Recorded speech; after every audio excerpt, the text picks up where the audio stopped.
All right, so what's going on, everybody? Welcome back to the channel, man. It's your boy, and season 3 has officially rolled over. And who came along with it, man? It's the timeline devil himself. From your nightmares to torment you some more, boys. And we got a new list of characters, well, new-ish, right? List of characters to choose from this week. Last week was top heavy. We got some of the strongest characters in the game. So it made it a very, very easy week to grind to platinum. Hopefully a couple of you guys got some bios or XGs for Rachel, because I know that grind is a long, painful one, and I'm hoping that with the drop of the next update, Netmarble rectifies that, because right now getting the character besides buying this package is damn near impossible, and it should not be the case. It really shouldn't. You have to spend a lot of energy just to get the platinum. There should be a guaranteed drop, even if it's only like 4 or 5 XGs for the character, right? It's still costing you a lot of time and a lot of energy to get those 4 bios, so it should be guaranteed. Anyways, boys, let's jump right into it, man. What are we doing this week to take down the timeline devil as quickly as possible? Well, it's a bit of the same as last week, right? Last week we had access to some of the most powerful characters in the game. I'll run with you in a second, right? We had Doctor Strange, we had Cyclops, we had Sharon Rogers, and basically all you had to do was just burst down Magneto before the opposition, minimize your death, and limit the amount of time that you get crowd control for. This week, it's more of the same. STRYFE has a lot of iframes. He moves around quite a bit. He puts up portals on the map, which draws your damage, so you have to be careful to make sure that you're not spending any of your time, or at least minimize the amount of time that you're attacking the portals for. And just anytime this guy jumps off the map and iframes you for long periods of time, collect the potions to use your skills to stall the opposition. Don't waste DPS on his portals. That's what I've found to work best for me, right? Every single time I've just said, you know what, I'm going to try and kill these portals while STRYFE is off the map. I end up getting too distracted trying to take out all the portals, and I end up losing. So for me, my goal is limit the amount of time I get crowd control. Absolutely limit my deaths to 0, because if you die, you're essentially like, it's game over. If anybody on your team dies, it's game over, especially if they're picking the right characters, right? So basically, limit the amount of time you get crowd control for, minimize your deaths, do as much damage as possible. It's the same as last week, just with different characters. Last week, it was top heavy. This week, it's bottom heavy. Obviously, the number 1 character here once again is Luna Snow, but we will talk about her in a second. A character that I found to be surprisingly useful this week is actually Mr. Fantastic, simply because there's a lot going on in this stage. STRYFE has a lot of crowd control. You're basically fighting the same STRYFE that we've known and love from Timeline Battle. And I say love sarcastically, right? Because he's very, very annoying to face, but I absolutely love the character straight out of the comics, right? So yeah, with all the crowd control in here, with him iframing so much, right? Having Mr. Fantastic on your team to use this exclusive skill is actually not a bad idea, because this adds even more crowd control, because every time you get hit by that sentry gun, right, it stuns you. So that adds even more crowd control into the fight and makes it a much more difficult fight for the opposition. Now, I'm not telling you guys to go out of your way to pick Mr. Fantastic, but what I am saying is Reed actually has really good damage. He's set up quite nicely. The skill that he has this week, I found it to be surprisingly effective, because you're adding more crowd control in a fight that already has a lot of crowd control. So you're basically limiting the amount of time that the enemy can attack for. So Mr. Fantastic is actually not a bad pick this week. You absolutely do not want to pick T'Challa or Wolverine. You do not want to pick Logan or T'Challa. They're absolutely not good this week, and I don't think they're, well, actually there will be weeks when they're good, but trust me, this week they're not good. Their damage is not good enough. T'Challa is running Destruction. Logan is running Authority, which should tell you exactly where he stands in all of this, right? Logan's damage is already pitiful. The fact that he has a CTP of Authority just adds on to that. That is bad. You do not want to pick him, especially since his exclusive skill like, to use that effectively, you would need the boss to stay in the center of the map for the entirety of the fight, and that is not going to happen. STRYFE is going to move around, and he's going to move around a lot. So Wolverine is not bringing much utility to the fight at all, and he's not bringing much damage.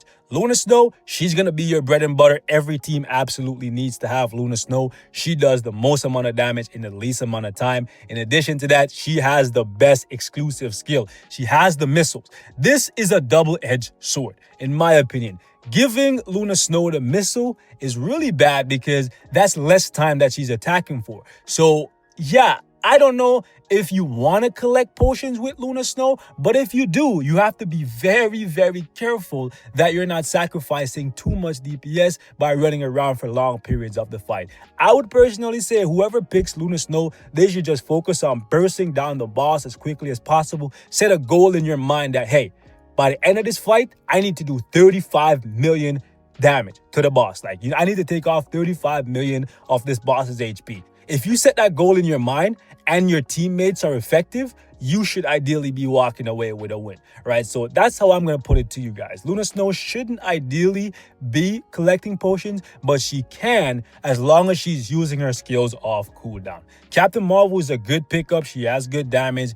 And I would like to say the regen is not bad. You can stall out the enemy, but you don't want to spend too much time collecting potions. I would say collect potions when your skills are on cooldown. Then we got Iron Man. By the way, Captain Marvel is running a CDP of Destruction. If she had Rage, oh yeah, she would definitely be one of the #1 picks, right? But we got Tony for that. Tony right behind Luna Snow, right? Your goal with him should be anywhere from 15 to 20 million HP taken off the boss by the end of the fight. So 15 to 20 million damage from Tony. Then you want 35, like close to 35, 30, 35 from Luna Snow if she's not using the missile. If you're using the missile, your numbers are going to look really low, but just keep in mind, every time you get off the missile, that's 5 million coming off the boss. So keep that in mind. So the best team here really comes down to your preference. It's Luna Snow and Iron Man on every team. Then the third spot you can fill in with Captain Marvel and Mr. Fantastic. But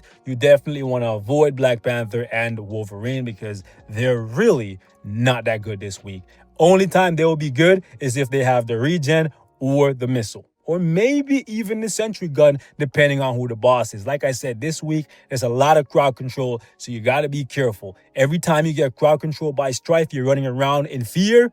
That's time you're losing. That's time you're not doing damage to the boss. That's time the enemy is capitalizing on. And that's why sometimes it's really good to have Reed on your team, because if you're running around, sometimes you will run into a potion. If you have Reed and you run into a potion, maybe you can get off a sentry gun that can stall the enemy by stunning their whole team, and then you can make up for the lost time that way. So yeah, it's not a bad idea to have Reed, but some people may prefer Captain Marvel just because they've been using her a lot more. More people are comfortable using her. So yeah, it just really comes down to picking the 4 characters or the 3 characters, right? Whichever characters you're most useful with of these 4. Do not go in any team and choose Black Panther or Wolverine. I see a lot of people go into public lobbies and they'll pick Wolverine and Black Panther. And whenever it's on my team, I'm always very, very upset. So please, guys, don't go in here and pick Black Panther or Wolverine just to piss people off. Nonetheless, I'm going to jump into a couple fights here and show you guys what my runs look like with a couple of my friends and my alliance members. And hopefully you guys can replicate these teams, these strategies. And if you're not going to use them, that's completely fine. I'm just here to give you guys a little bit of advice. Hopefully, whatever you decide to do at the end of the day, it works out for you guys, because I know grinding for Rachel, it's a pain in the ass, but she's truly worth it. If you don't have the crystals, this is all you can do for now. Try to get the platinum, try to get the platinum, try to get the platinum, and hope that with a future update, they will make her a bit more attainable, especially since in a month and a half, her package is going to be gone. And then from there, the journey is going to become even harder. All right, boys.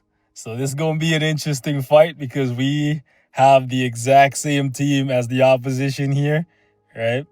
And the crazy thing about this is, with all the crowd control from STRYFE already, just keep in mind that Iron Man's time freeze. Oh, okay. I do not want, that's what I hate. I hate when STRYFE goes into an iframe. Iron Man's time freeze, in addition to Reed's sentry gun, is actually quite annoying because it's going to be a lot more on the map for the enemy to avoid, right? So that's what makes this a good combination. Like the hold up. The Captain Marvel combination is a bit more like offensive and defensive at the same time. But with this, it's a lot more offensive, right? It's definitely a lot more offensive because you have Iron Man who has a lot of damage, but you also have a good skill on Iron Man, right? That time freeze is gonna find you, and then you also like I literally like try to move out of that sentry gun right there. Like the radius on it is pretty insane, man. Like yeah, Reed's sentry gun is actually very, look at this. Like it's very, very good, man. And it will catch you in between frames. Ouch. Like we're doing good damage because when we're attacking, we're doing damage. Like we're putting in work, but like you can see I'm getting crowd controlled a lot, and my my team's Luna Snow died. We gotta yo, that was close. That was close. That was close. See, one thing here, you got to make sure, guys. You absolutely got to make sure. You got to aim for 20 million on Iron Man. Like I said, you want to aim in that 15 to 20 million range. You want to also aim, like if you're using Luna Snow, it's 30 to 35. If you don't think you can put up those numbers, trust me when I say you're going to have a difficult fight. In addition to that, man, the crowd control, you got to try. Like I messed up a lot in that fight, and that's why it was ultimately so close. You got to try your best to avoid being crowd control. Dying is definitely a way to lose in this game mode. You are very easily costing yourself the fight every time like somebody on your team dies. So just keep that in mind. We're going to do one more. Hopefully you can do a better showing. I'm going to pick a different character also. All right, boys. So this is going to be risky business. I decided to go for Reed instead of Tony.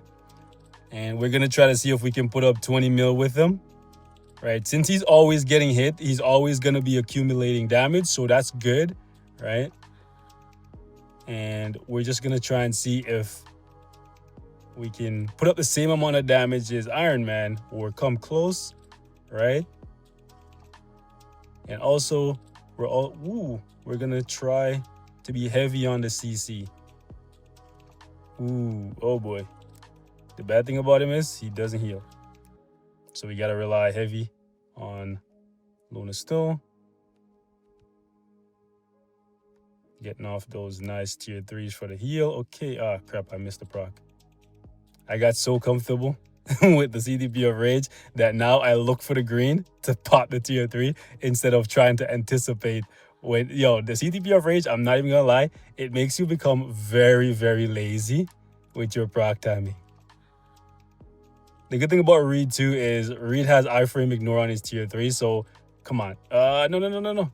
When STRYFE goes into his iframes, come on. See, like you can still get off your tier 3 and light his ass up, so you get a good amount of damage. Yeah, Reed is actually not bad, guys. Like, even if you're not getting off, look at that. We put up a good amount of damage. So even if you're not getting off the sentry, right, you can still do a lot of damage with Reed. Don't sleep on him, man. I played like crap here, and he put up 28 million. That's more than I put up with Iron Man with a CTP of Rage. So because he has the double accumulation, all you really got to do is get off a couple good procs on the tier 3, and you're in business, especially since it has iframe ignore on it. So STRYFE can't hide from Mr. Fantastic. You know what I'm saying? King Stretch, he gonna light that ass up. But boys, we're gonna wrap it up right here, man. Thank you all so much for watching. Leave your thoughts in the comments. Let me know what strategies you guys will be employing to get yourself a win in the danger room this week, or as many wins as possible if you're grinding to get towards platinum.